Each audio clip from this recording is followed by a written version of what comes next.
In the 15 years since I came out, it's the first time I felt aggressively discriminated against. Those are the words of a gay mother who lives close to Anderton Park Primary School in Birmingham. The school has been at the centre of a series of demonstrations from campaigners opposed to the teaching of equality lessons, which include LGBT relationships. The protesters deny they're homophobic, but several gay families have told the BBC they've been deeply upset by the row. Joanne Riddle reports. Tallulah is 2 and was born via a surrogate. How many daddies have you got? 2. 2 daddies? Yeah. How many mummies? No mummies. 2 daddies. 1 book. 1 sister. Her happy family home in Hagley is a world away from angry protests near Anderton Park School in Birmingham, where campaigners have objected to children being made aware of families with gay parents. Protesters insist they're not homophobic, saying their children are too young to learn this.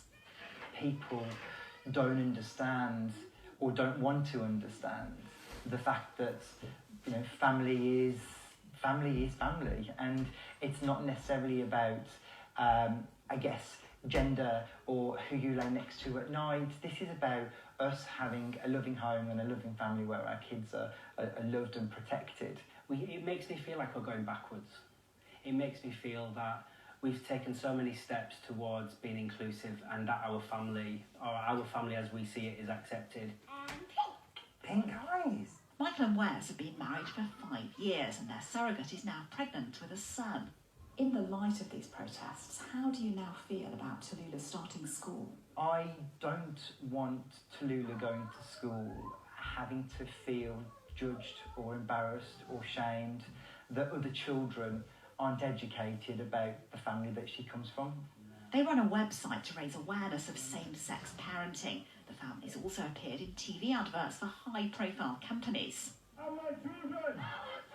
An interim injunction banning campaigners from the school gates is now in place, and last week the protest moved slightly further away. We've also spoken to a gay parent who lives near to Anderton Park School here, but is too worried to be identified on camera.